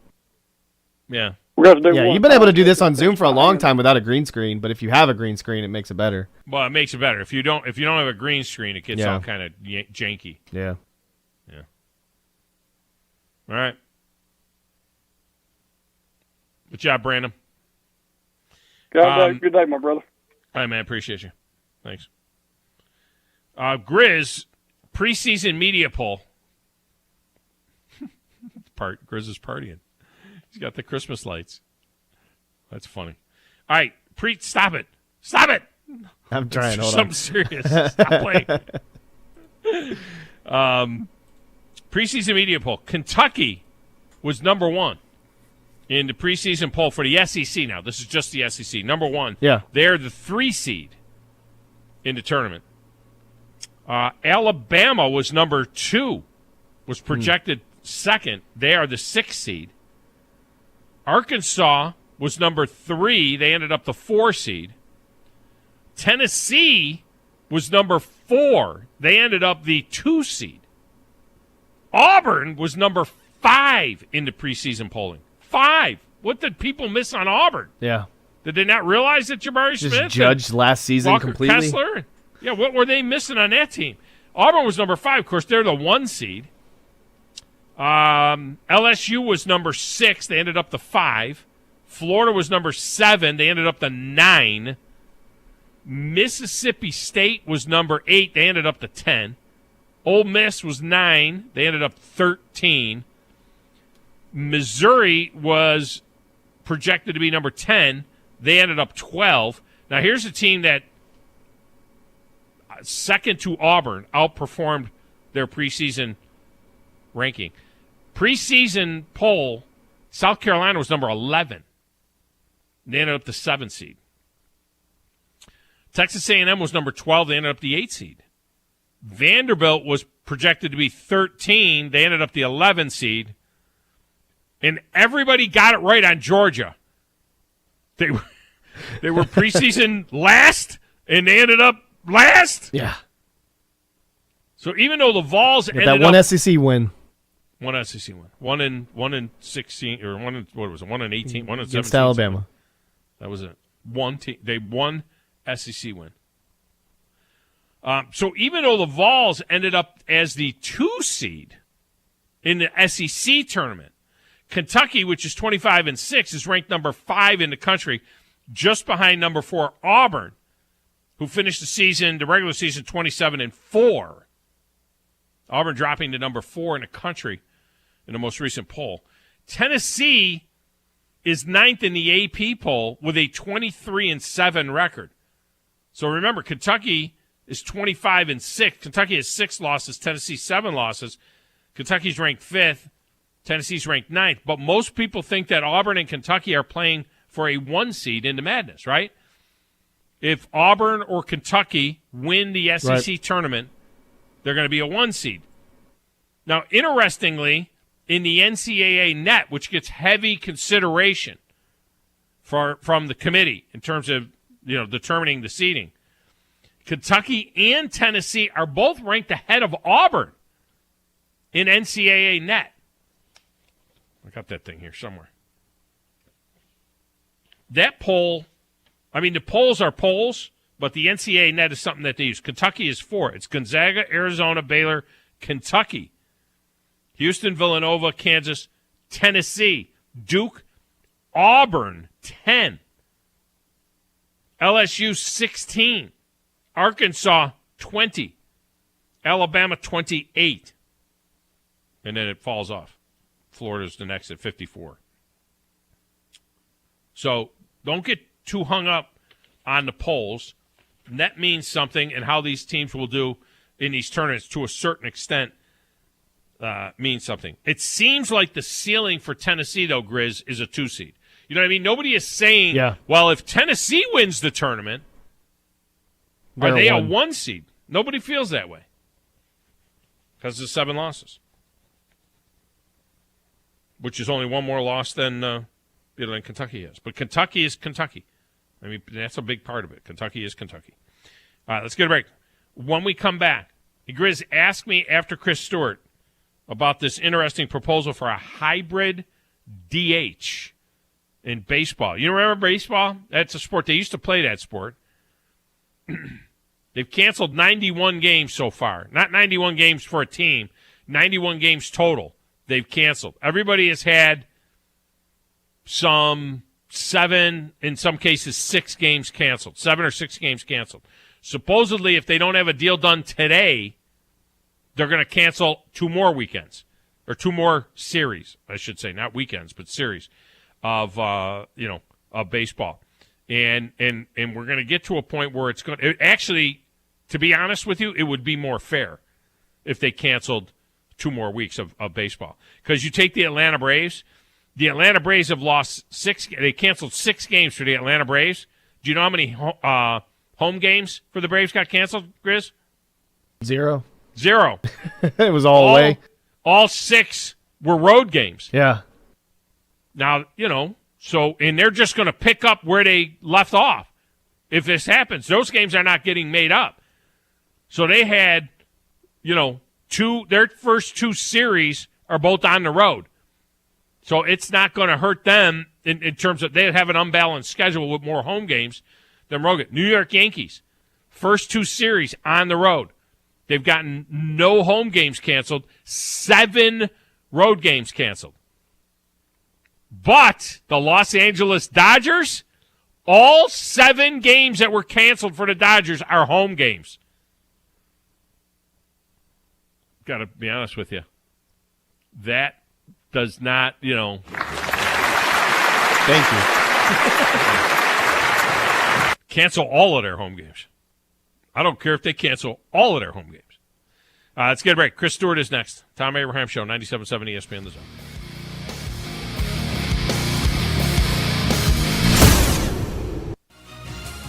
You're listening to the Thom Abraham Show on 97.7 ESPN The Zone. This is Brent Musburger's VSiN Action Update on 97.7 ESPN The Zone. Get the edge you need to complete your best bracket ever. VSiN's Bracket Betting Guide is just $3.99 at vsin.com/hoops. That's vsin.com/hoops. SEC tournament underway in Tampa on Wednesday. Ole Miss and Missouri. The Rebels a 3-point favorite over the Tigers. The over-under set at 131.5. Kentucky, the odds-on favorite to win the tournament, plus 200. Auburn, plus 290. Tennessee, plus 400. Arkansas, fourth on the board at plus 500. And LSU, plus 1,200. Only 6 games in the NBA tonight. The Pelicans and Grizzlies tipping off in Memphis. The Grizzlies a 5.5-point home favorite. The over-under at 5.5. And starts in May, plus 200. I'm attorney Gary Lackey. You'll hear people say we're like a family, but here at the Lackey Law Firm, that's really true, not just a saying. I'm Justin Lackey. With my father and my sister, we have a special connection to each other. I'm Jennifer Lackey. At the Lackey Law Firm, when we take on your case, you become part of our family. You really do. And we'll always do whatever it takes to get everything you deserve. If you're injured, you worry about getting well, not about paperwork or insurance companies or figuring out how to get to your lawyer's office. I'll come to you. We worry about your case so you don't have to. When you've been injured, we know that your case is probably the biggest thing going on in your life. More important than almost anything else. And it's important to us, too, for one simple reason. Is greater than the quality of legal services performed by other lawyers. The kitchen is the heart of any home. It's where the family gathers on the dream kitchen you've always wanted. Thank you for buying local. We're in Huntsville, Florence, and Coleman, and online at bobwallaceappliance.com. I love overpriced stuff. That's why I get my internet from the other guys. What could be better? Wow is better. Get Internet 100 for just $19.99 a month. Sign up at Huawei.com. Wow. Limited to new customers with auto pay and paperless billing. Equipment, taxes, and fees extra. Offer subject to change. Restrictions and terms apply. Progressive is America's #1 motorcycle insurer, so we cycle community. Well, she says she hasn't peaked yet, but she's having a little epiphany, okay? Oh, that maybe life itself is the peak. Interesting. In my experience, I found that... Oh, so I just translate. Not allowed to have opinions. Got it. Quote with Progressive and see if you could save with America's #1 motorcycle insurer. Progressive Casualty Insurance Company and Affiliates. Hey man, this is John Dees, pastor Crosspoint Church. Whether your own marriage is like first and goal from the 1-yard line or fourth and fifth closer to God and to each other and to finish the game well. So if you are married or single again, our new man across the street from the YMCA in Madison, or check us out at cpcfamily.org. Have you ever found exactly the right new car or truck with the exact features that you want and nothing else? Well, at Woody Anderson Ford, we can promise you just that. Hey, Bobby White back again, and you can now factory dry this afternoon, though sitting under a mostly cloudy sky. Temperatures climbing only into the mid and upper 50s. Another round of widespread rain moves into the Tennessee Valley as we head into the evening, the overnight, and through the earliest part of Wednesday morning. A mostly cloudy sky through Wednesday afternoon. Temperatures only climbing into the low and mid 50s, dropping into the mid and upper 30s as we head into the overnight. A partly sunny sky for your Thursday. Temperatures hanging out in the low and mid 60s. I'm Chief Meteorologist Jordan Dressman on your home for ESPN Radio, 97.7 ESPN The Zone. This is Paul Feinbaum. Listen to me coming up today at 2. Now back to the Thom Abraham Show on 97.7 ESPN The Zone.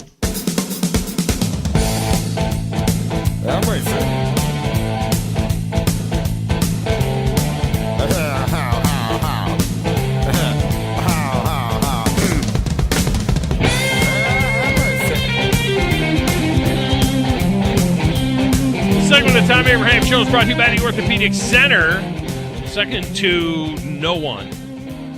For your orthopedic needs, it's the Orthopedic Center. All over the Tennessee Valley is where you'll find TOC. Doesn't have to be a sports injury. Could have been a work injury. They'll get you back to work, though, quicker than anybody. Whatever it is, TOC is there for you, whether it's a surgical procedure that you're going to need or maybe it's just therapeutic that you need. They'll get you right. All right, TOC, longtime supporters of the Thom Abraham Show. All right, joining us now on the Neighbors Wealth Management Hotline, a guy who has been a longtime supporter as well. He is, of course, the great Chris Stewart, the voice of Alabama basketball and baseball and sidelines the pre and the post and all that good stuff with the football program as well. And he is Chris Stewart. Chris, welcome back. How are you, man? Tom, it's good to hear your voice. I appreciate you having me on. I told the people that you were going to be joining us literally on your way to the airport in Tuscaloosa to head for Tampa, and I'm not lying, am I? No, you're exactly right. Headed down there now. We take off about an hour and a half from now, and looking forward to getting down to Tampa, where it's hopefully warmer and less rainy than it is here in Birmingham at the moment. And by the way, to that point, people were wondering, today's baseball game against Middle Tennessee has been postponed, and I think tomorrow's game against UNA is still on, a game that we'll be carrying on our air as well. But I think that one hasn't been postponed yet, right? That is, today's definitely has been, and there are question marks about tomorrow, but as of this moment, yes, it is still on. It is still on. All right. I find it very interesting that Alabama, look, the Tide, they stumbled to the finish line, losing the last two games of the regular season.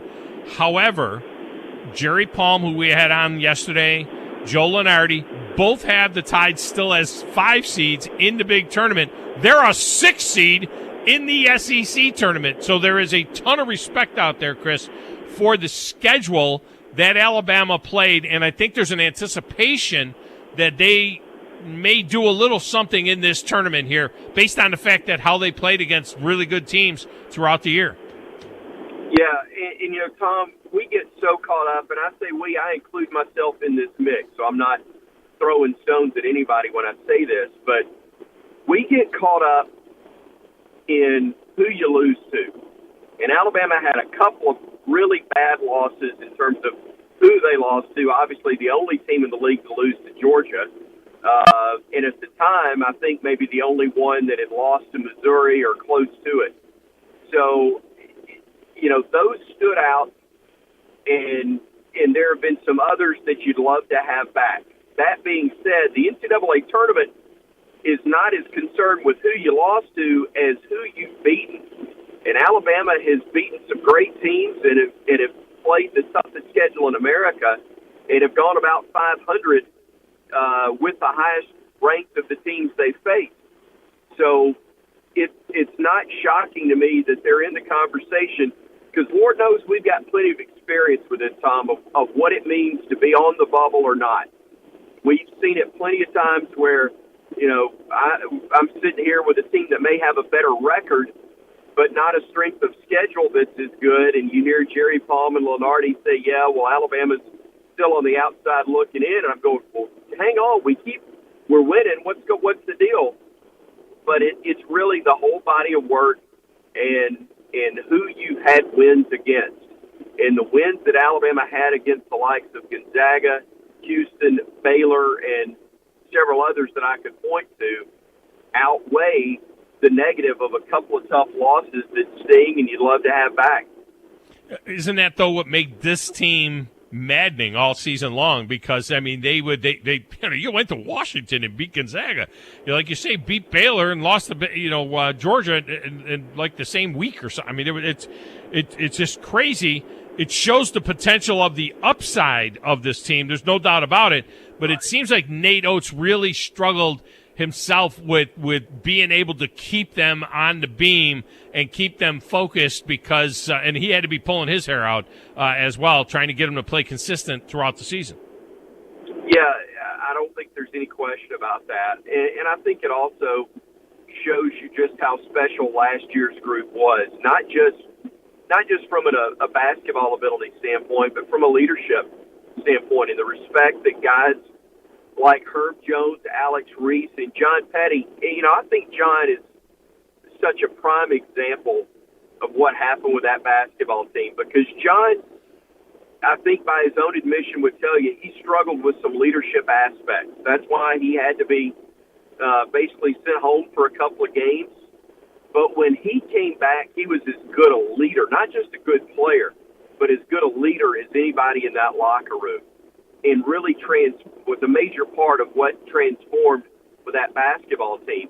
And there's, to my knowledge, and I asked the question pretty candidly of Coach Oates and others around it, to my knowledge, there's not a bad egg in the group, okay? They're a bunch of good kids, good guys.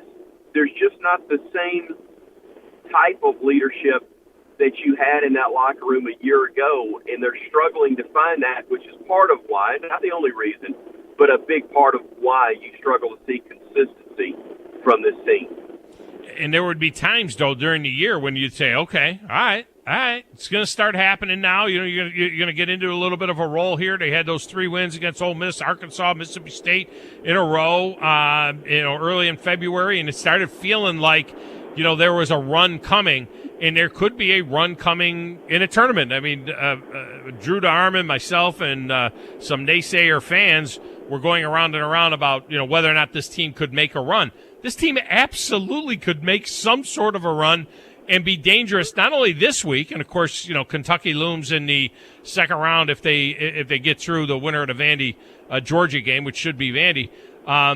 But in the big tournament, this could be a dangerous type team. They can all of a sudden start making their 3-point shots like they did, when they set that record and had 16 of them or whatever. They could do something like that and scare some people in the tournament. Tom, if this team were a baseball pitcher, I would say they are effectively wild, because they can throw the heater at about 97, 98 and paint the corner, but they may also hit the bull with that next pitch. You don't know, and there is literally, as we speak right now, no result that'll take place that'll surprise me. If they were to unfortunately lose the first-round game in Tampa, and I'm on a plane Friday coming back, it's not going to shock me. And if they were to make it to the weekend and win the whole stinking thing, it's not going to shock me. And I'll tell you this, there's nothing that's going to transpire this weekend that's going to change my opinion for next week. It'll be the same thing. That's part of what has you frustrated, as we said, but it's also kind of what gives you hope and has you excited about what could possibly be ahead for this team. Yeah, and we talked in the last segment. They were preseason media poll. They were number 2. Kentucky was number 1 in that preseason media poll. They end up being the 6th seed in the tournament. So, there was high expectations, for them coming in. You talk about that first-round game. Likely will be Vanderbilt. I mean, there isn't, I don't think, an expectation that Georgia can win a game in a tournament when they only won 1 game all season long, although it was against Alabama. But, assuming that it is Vanderbilt, the Tide did just play there, February 22nd, just 3 or 4 games ago. Yeah. Won that game, had to hang on in that game to win that game. But Vandy is always, anytime you got the highest scoring player in the league, Vandy becomes a scary team a little bit, if for no other reason other than Scottie Pippen Jr. No, I agree with you. And you're right, Alabama held on, but they held on after they had to come back because they were down in that game for a good bit of it, and then took the lead, and you're right, had to hang on down the stretch to get the win. And I'll say the same thing whether it's Georgia or Vandy, because I did this when we saw them in person. When you see these teams with your own eyes at their best, be it Vandy or Georgia, you go, how in the world is their record what it is? Because that's a good-looking roster for Vanderbilt when they are playing their best. Georgia has more than a handful of games that you go to the last media timeout or the under 8, and it's a 1-2 possession game that could go either way. But for whatever reason, it's fallen apart. A big part of that is confidence and struggling with that. But it's not as if these are both horrific teams that are incapable of giving anybody a matchup. Georgia, now that Tom Crean is officially done at the end of this year, which is no surprise to anybody, but now that they made it official according to at least one report, then they're probably going to be a little more relaxed. Does that mean they're going to check out entirely? Possible. Does that mean that they're going to play like their hair's on fire? That's very possible, too. So, I'm not going to be surprised by either opponent that Bama lines up against on Thursday, and it's why I brought two different charts, one that has Vandy on it and one that has Georgia on it, just in case. Chris Stewart with us here talking about the SEC tournament coming up from an Alabama standpoint. And then there's Kentucky looming. In the two games against Kentucky, I mean, it couldn't be any different, right? And Kentucky, when they came to Coleman Coliseum, Alabama couldn't throw it in the ocean. They scored 55 points in that game and get beat 66-55, but then go up to Rupp Arena and get beat 90-81. The lowest scoring game of the year and the highest scoring game of the year, just about. That's just nuts. It is, and you could play the shell game with that and go, all right, if we defended in Lexington the way we did at Tuscaloosa, Bama wins that game.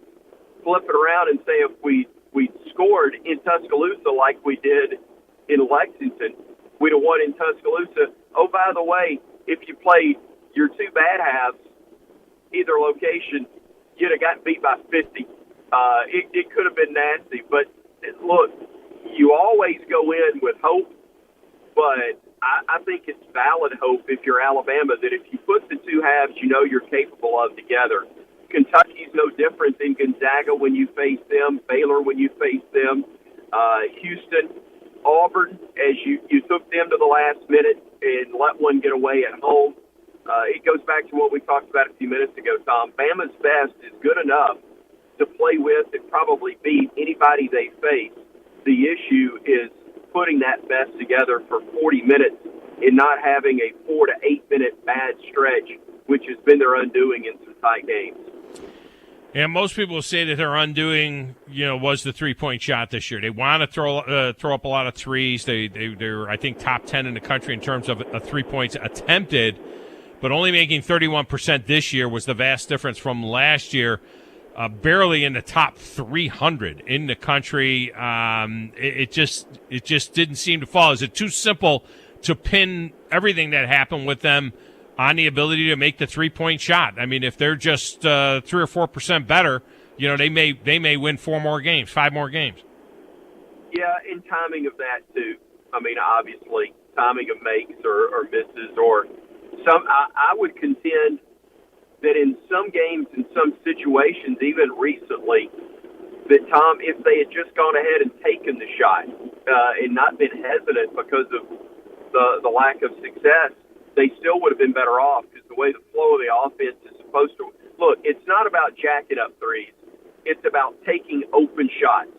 But the formula is open shots from three, open layups, or get to the free throw line. And, they've shot it at a very high clip from the stripe. They have been aggressive, and they've got guys that can get to the rim.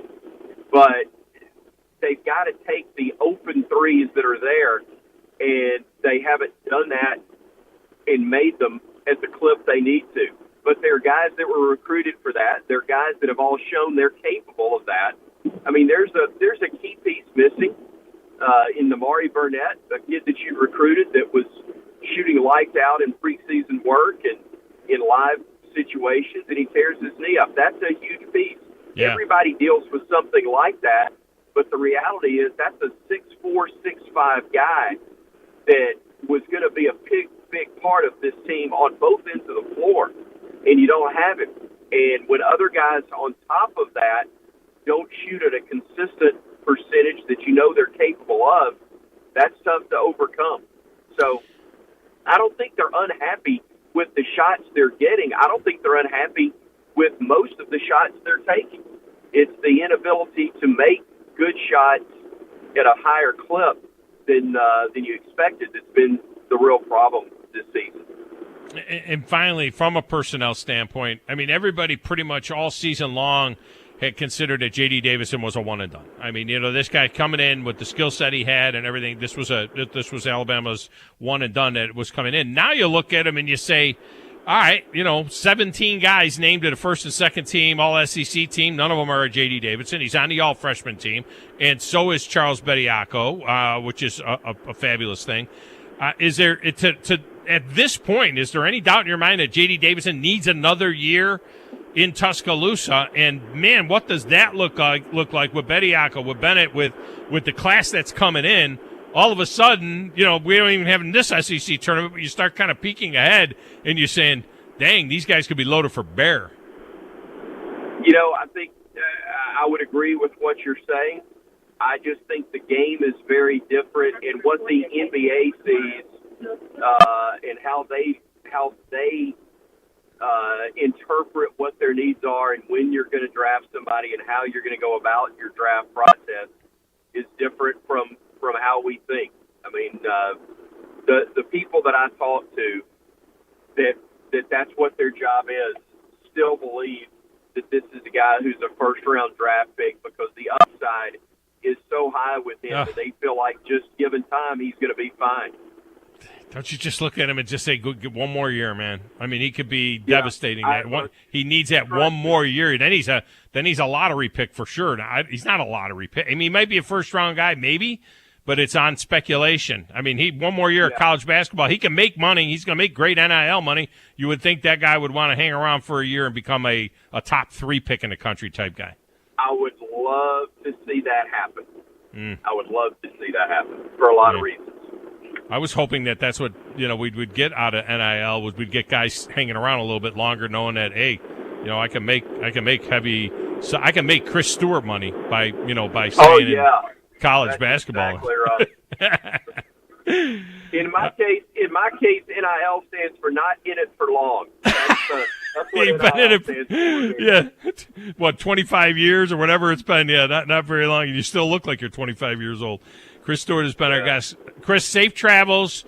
I hope you have a long weekend down there in Tampa. Stay there, and we'll be listening certainly here on 97.7 ESPN The Zone. Appreciate you, man. Great to talk to you. Thanks for having me. All right, thank you, Chris Stewart. All right, let's get a break. When we come back, we'll tell you what to watch on TV tonight, and we will give you some other stuff that I prepared for the show that I haven't gotten to yet, plus a hybrid idea for the DH. If baseball ever gets off their butts and figures out how we're going to start getting this season going. We'll talk about it next, right here. 97.7 ESPN, The Zone.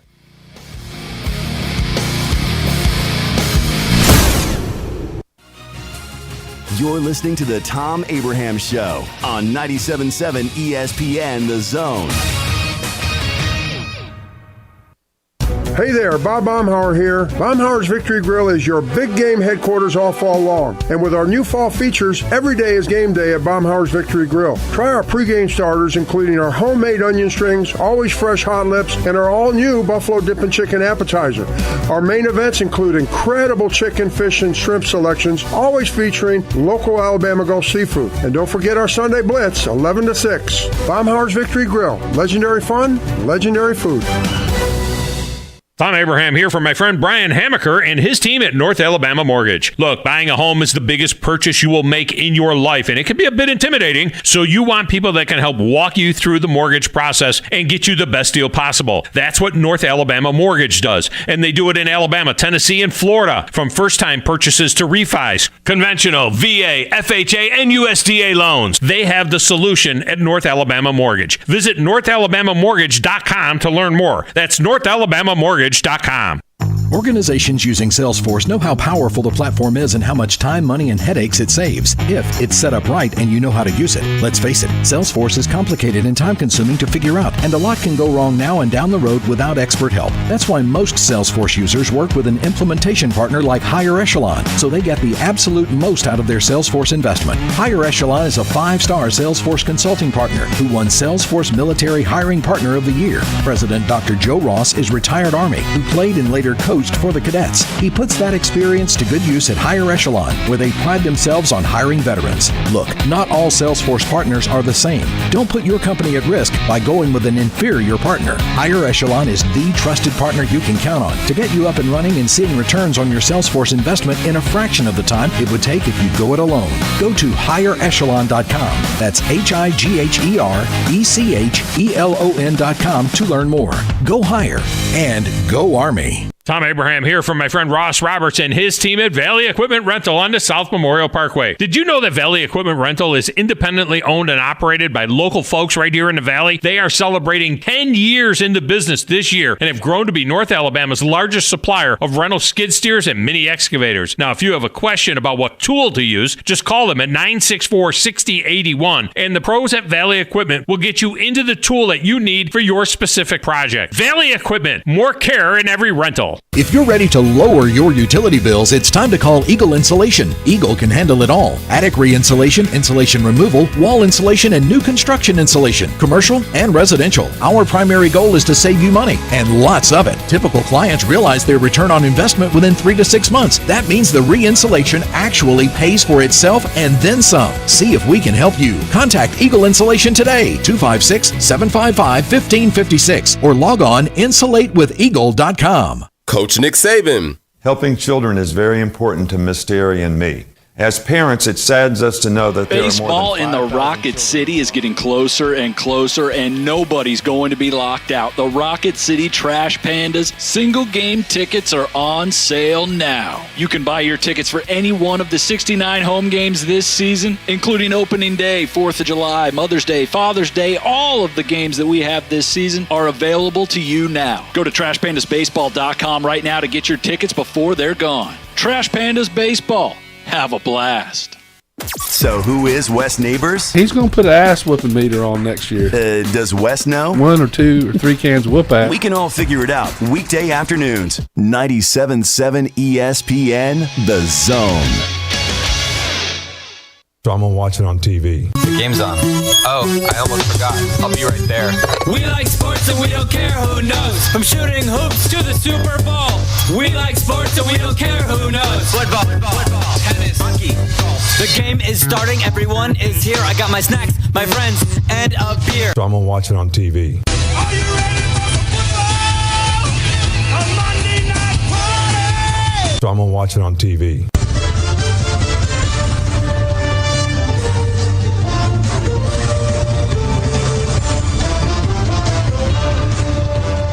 So I'm going to watch it on TV.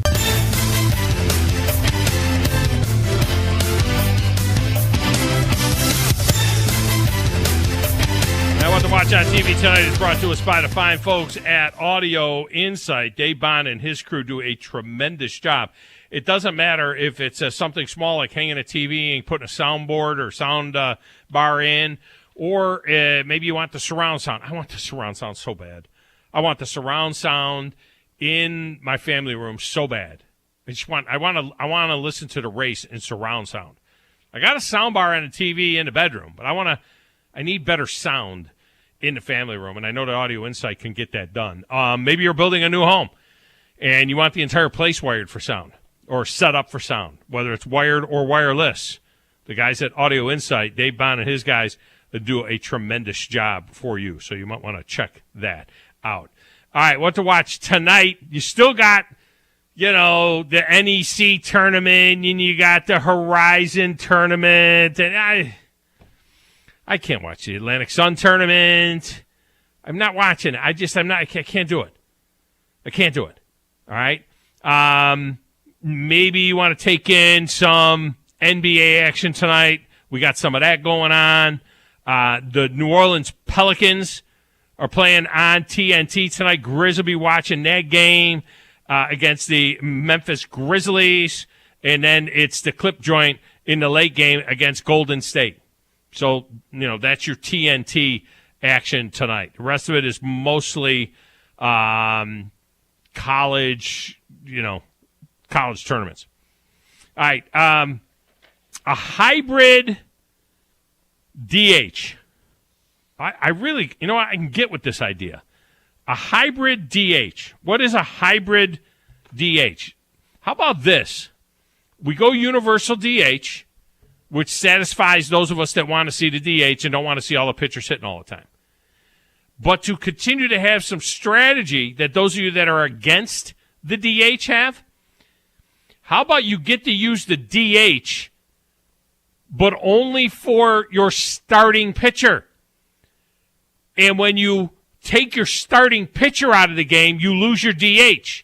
And then your relief pitchers have to hit. Now, they may not. You may get pinch hitter. But you're going to leave your starter in there a little longer. The strategy may be, you know what, I'm going to run him out there for the 6th inning because my DH is coming up for the 3rd time. Or, you now, when you have your reliever out there, you might pinch hit for them at different times. What do you think, Grizz? A hybrid DH, you only get to use the DH for your starting pitcher. I take that. I'll take that all day. I thought maybe what if it could be like a challenge? Like you could occasionally, you could get 2 challenges you get to throw out in 2 different innings where you get to throw a DH out there. Explain that. Like let's say, I don't know how to do it, but let's say that your pitcher doesn't have to bat or something like that for a few innings or something like that, and you can just change out the DH. You know what I mean? Yeah, that sounds a little complicated. That sounds a little not entirely. I mean, you could. I like it where you say, go all the way to starting pitcher gets taken out. You can't use it anymore. Then it makes it more competitive in those late innings. But are you gonna take that with 7 innings, or are you gonna take that with 9 innings? No, as long as the starter is in there, you got the DH. I mean, it's simple. That makes sense. I like that. I mean, because this is what it'll do is it'll make the starters go longer because you don't want to lose the DH. It brings in further strategy. Can I get one more inning out of my starter so that I can bat my DH, right? And then guys should have been going longer anyway because, it just seems like nowadays it's like guys are just they're trying to keep the they're trying to keep the guys healthy or guys don't go. They don't even want to go 100 pitches. Yeah, they don't even go 100 pitches anymore. That's what I'm saying. Like it's not like that anymore. It's not like how it used to be in baseball where guys would go 8 innings, 100 pitches long. But they're going 8 innings would be 110, 115 pitches or so. But the point is that if you get to use your DH as long as he's in there, you know what I mean? How about this though? What if your pitcher goes out on an injury in the 1st inning? I think if your pitcher goes out with an injury, you get to keep him until you take. There's like a rule. Yeah, I think you keep your DH if the guy's injured. If it's an injury thing, you keep your DH until you take him out voluntarily. You know what I mean? That makes sense then. Yeah, I think until you take him out voluntarily, you get to keep your you get to keep your DH. But I think that would, I don't know. I think that would be why don't just pitchers get better about hitting? Why doesn't it just be fun and have a DH on both sides? Game's 150 years old. The pitchers haven't hit for crap. Why do you think they had a DH in 1974? Because pitchers couldn't hit then. I mean, it's not like it's some kind of a new thing. Yes, in high school, often, growing up, Little League, all that stuff, the pitcher is the best hitter on the team because he's the best athlete on the team. But a lot of times those end up being position players anyway. Yeah, I bet every guy in Major League Baseball, I'm going to tell you this right now, I bet every guy in Major League Baseball pitched in high school. Oh, yeah. At some point, Little League, I could see that. Every single one of them. They all pitched in high school. All right, we're going to pitch it to Chuck Oliver now. And then Paul Feinbaum. And then The Drive, which Stephen West is coming up. There's a lot going on in the world of sports right now. Getting ready for the SEC tournament to get started as well. That'll get going tomorrow. Got some SEC baseball tomorrow with Alabama and North Alabama if that game goes. Didn't sound too promising, though, if I'm talking to Chris Stewart. This has been the Thom Abraham Show for Coach Grizz and the intern. This is 97.7 ESPN The Zone. March means basketball, and nothing goes better with basketball than Bad Daddy's Burgers. And this Friday with our Zone deal, you can get $50 worth of Bad Daddy's Burger Bar goodness for half price, just $25. Bad Daddy's is the place for chef-inspired burgers, giant chopped salads, and craft beer. Enjoy the madness with some half-priced badness. Get your Bad Daddy's half-price Zone deal this Friday online at 977ESPN.com. You've got to experience Toyotathon at Bill Penny Toyota. They've got the selection with over 700 new Toyotas to choose from. And they've got the extras with Bill Penny perks and a 10-year unlimited warranty. So get on over to Bill Penny Toyota today and experience Toyotathon. Bill Penny Toyota in Huntsville and online at BillPennyToyota.com. Bill Penny's Toyota 10-year unlimited warranty is valid through the 10th year of ownership. Valid on new vehicles only. See dealers for details. WCZN, Union Grove, Huntsville, Alabama. 97.7 ESPN The Zone. April means A-Day. You know, folks, the more things change, the more they remain the same. Alabama is still Alabama. Listen to Alabama football all season long on 97.7 ESPN The Zone. This is SportsCenter.